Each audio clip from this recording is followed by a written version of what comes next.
భూదాన్ పోచంపల్లి మండలం జలాల్పూర్ దగ్గర ఈ ఘటన చోటు చేసుకుంది.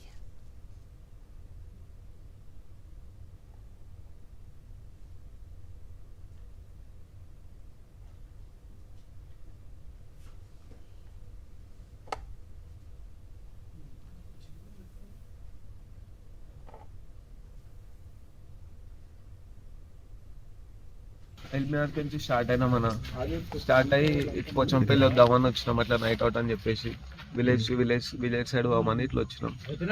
వస్తుంటే ఆడ విలేజ్ తో వస్తుంటే ఆడ లెఫ్ట్ ఉండేసరికి మేము స్టేట్ ఉంది అనుకున్నాం. అది పల్టీ కొట్టి దాంట్లో పడంగానే వెనకాల నలుగురు డ్రైవర్ సీట్లో ఒక ఆయన ఉండు, ముందు నేనున్నా. వాళ్ళందరూ పడంగానే అందరం ఊపిరి ఆడలే, అందరికి కింద మీద అయింది. నేను అద్దానికి గుద్ది అటు ఇటు చేసి బయటకు వెళ్ళిన. వాళ్ళు అల్లాలో ఉన్నారు. 2 కార్లు వచ్చినాయి. కార్లు వస్తే ఆపిన, వాళ్ళు ఆపని అట్లనే వెళ్ళిపోయారు. ఒక పాలంకులు వస్తే పాలంకులకి ఆపితే పోలీస్ సార్ వాళ్ళని పిలిచారు. జలాల్పూర్ చెరువులో ఒక కారు యాక్సిడెంటల్గా పడడం వల్ల అక్కడ డెడ్ బాడీస్ ఉన్నాయని చెప్పి మాకు పోలీస్కు 100 కాల్ ఇన్ఫర్మేషన్ రావడం వల్ల ఇమీడియట్ 6 minutesలో మా ఎస్ఐ ప్లస్ మా సిబ్బంది కూడా వచ్చి ఇమీడియట్ ఉన్న వాళ్ళను రెస్క్యూ చేయడానికి ప్రయత్నం చేయగా అప్పటికి అలా ఒక అతను అది కారు అద్దాలు వల్ల కొట్టుకొని బయటికి రావడం జరిగింది. అందులో ఉన్న మిగతా 5 మంది చనిపోవడం జరిగింది. మార్నింగ్ టోటల్ వాళ్ళ వెహికల్లో స్విఫ్ట్ డిజైర్ వెహికల్లో 6 members మార్నింగ్ 5:30కి ఈ కొత్తగూడెం నుంచి టువర్డ్స్ పోచంపల్లి రావడం జరిగింది.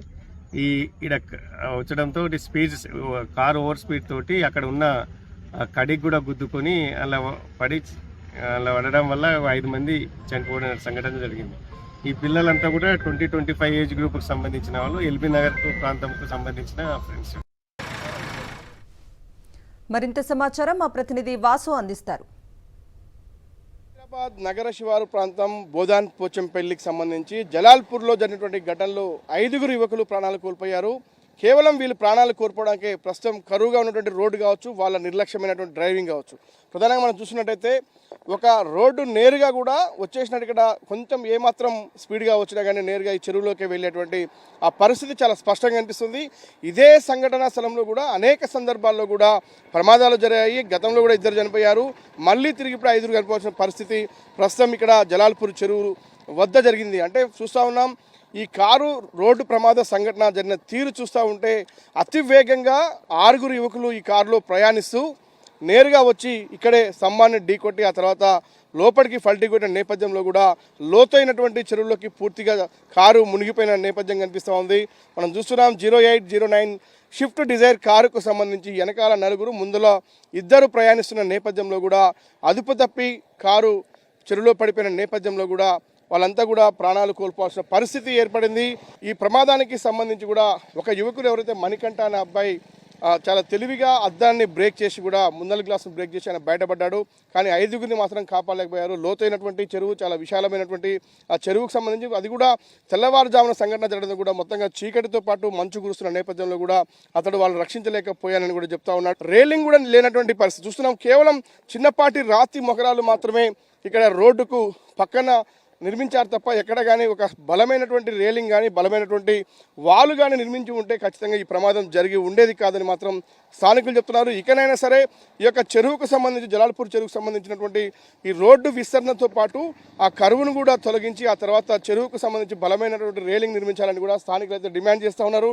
ప్రస్తుతం డెడ్ బాడీస్ 5 కూడా భువనగిరి ఏరియా ఆసుపత్రి తరలించారు. అక్కడ పోస్ట్ మార్టం అనంతరం కూడా కుటుంబ సభ్యులకు డెడ్ బాడీస్ని అందిస్తారు. కానీ 19 సంవత్సరాల నుంచి కూడా 23 సంవత్సరాల లోపు ఉన్నటువంటి 5 యువకులు కూడా తల్లిదండ్రులకు అందరినీ కూడా శోక సముద్రం ఉంచారు. ఎల్బీ నగర్లో విషాద ఛాయలు అలుముకున్నాయి.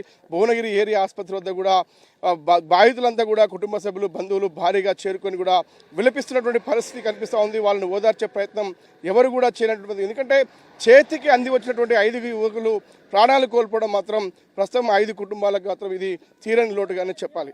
గణేష్ ప్రసాద్తో వాసుదేవ్ రెడ్డి, సాక్షి న్యూస్, హైదరాబాద్.